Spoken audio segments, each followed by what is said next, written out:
Saya Elsafira Nurul Akmalia dengan NPM 063. Pada bagian ini saya akan menjelaskan mengenai menyiapkan data untuk dianalisis. Nah, jadi setelah data kuantitatif dikumpulkan dari sampel, langkah selanjutnya adalah menganalisisnya untuk menjawab pertanyaan dari penelitian kita. Namun sebelum kita dapat memulai menganalisis data, beberapa langkah awal ini perlu diselesaikan. Langkah pertama dalam penyiapan data adalah pengkodean data. Nah, jadi pengkodean data ini melibatkan pemberian nomor pada respon partisipan sehingga respon tersebut dapat dimasukkan ke dalam basis data, yang mana ini bisa dilakukan dengan survei elektronik untuk mengumpulkan data kuesioner. Survei semacam ini memudahkan entry respon langsung ke komputer tanpa mengetik data secara manual.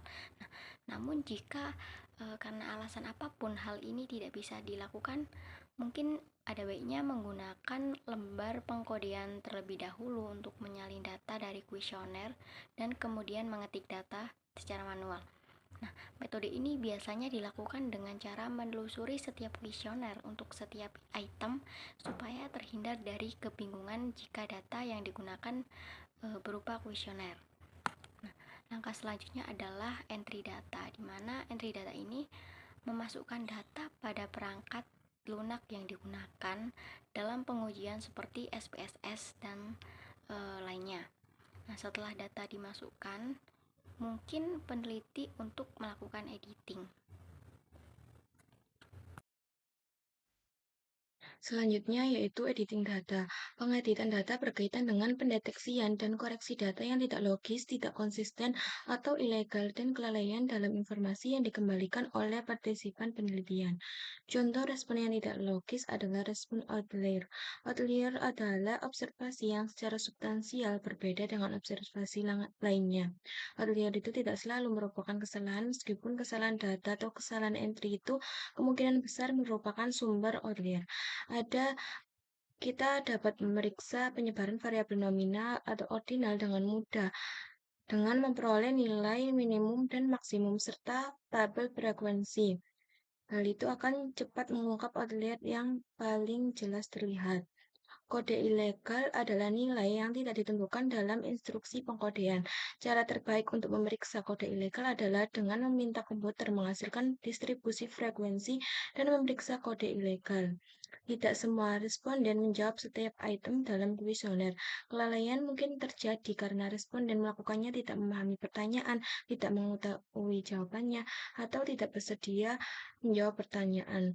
Contohnya, 25 item dalam kuesioner itu tidak terjawab. Sebaiknya membuang kuesioner tersebut dan tidak memasukkannya dalam kumpulan data untuk dianalisis.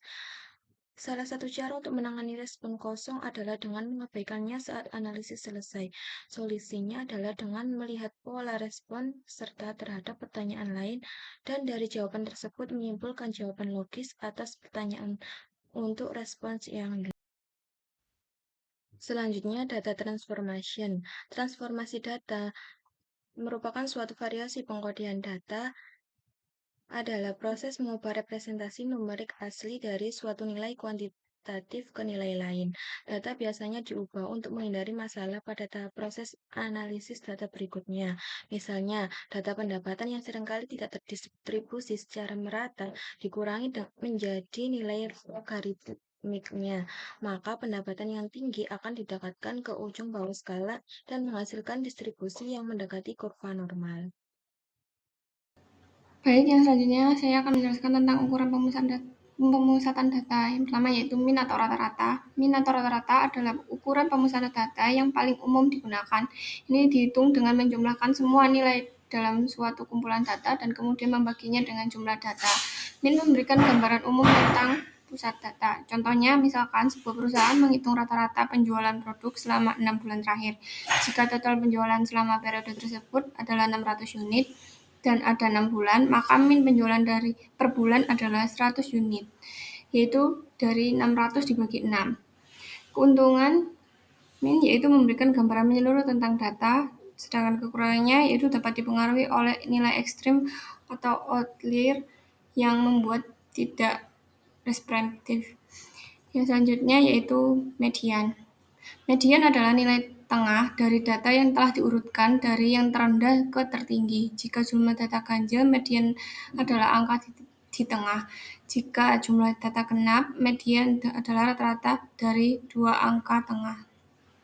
Contoh, misalkan ada data usia karyawan 25, 30, 32, 35, 40, mediannya adalah 32 karena berada di tengah. Jika ada dua nilai tengah seperti pada data 25, 30, 35, dan 40, median akan menjadi rata-rata dari 30 dan 35 yaitu 32,5.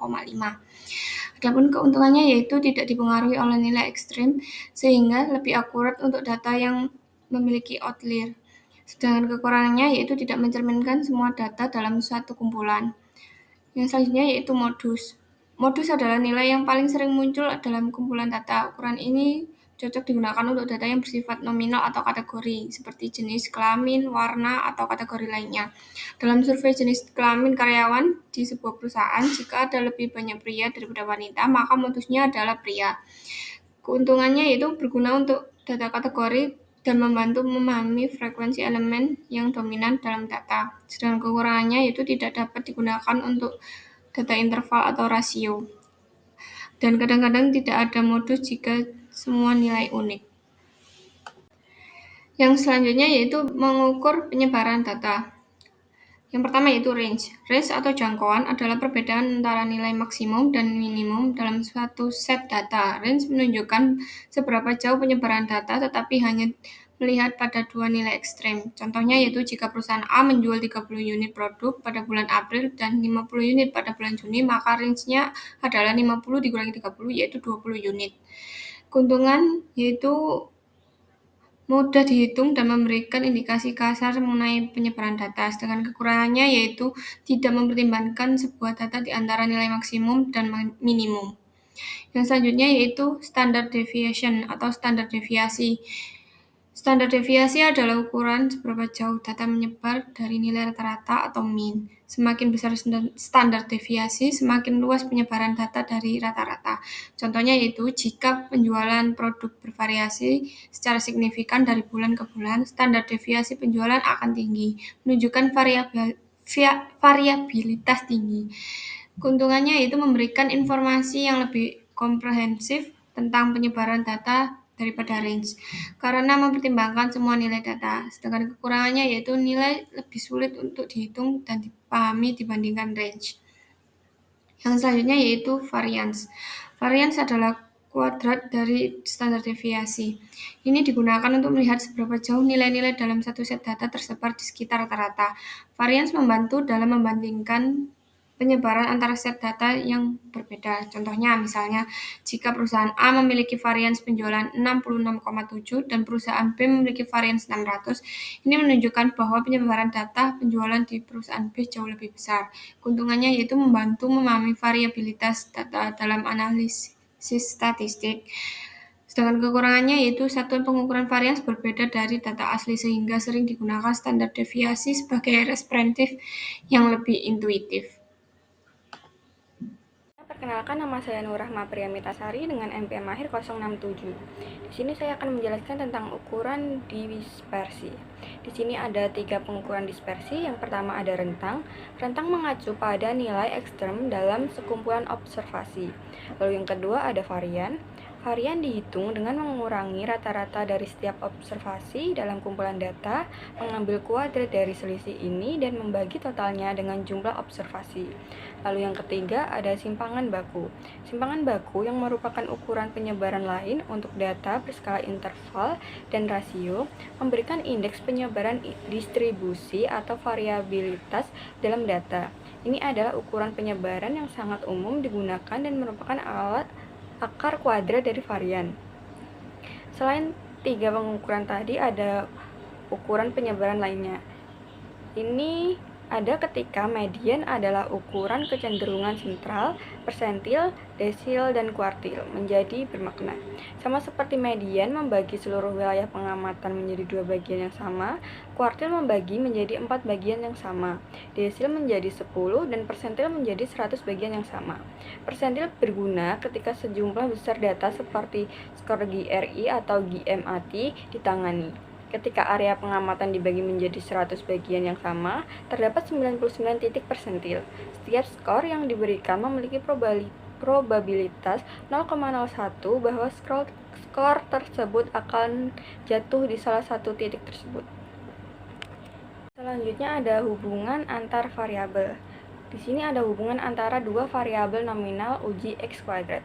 Di uji X kuadrat membandingkan frekuensi yang diharapkan berdasarkan probabilitas dan frekuensi yang diamati, dan statistik X kuadrat diperoleh dengan rumus X kuadrat sama dengan sigma dalam kurung OI dikurangi EI dalam tutup kurung kuadrat dibagi EI, di mana X kuadrat merupakan statistik C kuadrat, lalu OI merupakan frekuensi teramati pada sel, ke I dari EI merupakan frekuensi ekspektasi. Lalu di sini juga ada korelasi. Matriks korelasi Pearson akan menunjukkan arah, kekuatan, dan signifikansi hubungan bivariat di antara semua variabel yang diukur pada tingkat interval atau rasio. Korelasi diperoleh dengan menilai variasi dalam satu variabel saat variabel lain juga bervariasi. Di sini ada dua diagram. Diagram A yaitu diagram sebaran tanpa pola yang jelas. Lalu diagram B yaitu diagram sebaran yang menunjukkan kemiringan ke bawah atau negatif. Di sini pada diagram B menunjukkan pola yang jelas tentang bagaimana kedua faktor tersebut bervariasi. Lalu sedangkan pada diagram A tidak menunjukkannya. Lalu diagram B juga menunjukkan ada korelasi negatif langsung antara harga dan penjualan untuk produk. Artinya ketika harga meningkat, penjualan produk tersebut turun secara konsisten. Sedangkan diagram A tidak menunjukkan pola yang dapat ditafsirkan untuk produk lainnya. Saya di sini akan menyampaikan materi terkait testing the goodness of measures. Ada reliability atau reliabilitas. Reliabilitas adalah suatu pengukuran ditetapkan dengan menguji konsistensi dan stabilitas. Konsistensi menunjukkan seberapa baik item yang mengukur suatu konsep saling terkait sebagai satu set. Alpha-Cronbach adalah koefisien reliabilitas yang menunjukkan seberapa baik item dalam satu set berkorelasi positif satu sama lain. Ukuran reliabilitas konsistensi lain yang digunakan dalam situasi tertentu adalah koefisien reliabilitas split half, karena ini mencerminkan korelasi antara dua bagian dari satu set item. Koefisien yang diperoleh akan bervariasi tergantung pada bagaimana skala dibagi. Dalam hampir setiap kasus, Alpha-Cronbach merupakan uji reliabilitas konsistensi internal yang memadai. Lalu ada validity atau validitas. Validitas faktorial dapat ditetapkan dengan menyerahkan data untuk analisis faktor. Hasil analisis faktor atau teknik multivarian akan mengonfirmasi apakah dimensi yang diteorikan muncul atau tidak. Validitas convergent dapat ditetapkan ketika ada tingkat korelasi yang tinggi antara dua sumber berbeda yang menanggapi pengukuran yang sama. Misalnya, baik atasan maupun bawahan menanggapi dengan cara yang sama terhadap pengukuran sistem penghargaan yang dirasakan yang diberikan kepada mereka. Validitas diskriminan dapat ditetapkan ketika dua konsep yang sangat berbeda tidak berkorelasi satu sama lain, misalnya keberanian dan kejujuran, kepemimpinan dan motivasi, lalu ada sikap dan perilaku. Selanjutnya materi Excelsius Enterprises Descriptive Statistik Part 2. Statistik deskriptif seperti mean, median, modus, standar deviasi, dan varians sekarang dapat diperoleh untuk variabel independen dan dependen multi-item berskala interval. Terlebih lagi, matriks korelasi juga dapat diperoleh untuk memeriksa bagaimana variabel dalam model kita berhubungan satu sama lain. ITL sama dalam dua kasus, akan tetapi grafik menunjukkan bahwa dalam histogram hipotesis pertama, ITL terdistribusi cukup normal. Dalam histogram hipotesis kedua, distribusinya jelas tidak normal. Bahkan distribusinya tampak bimodal dengan dua puncak yang menunjukkan dua mode.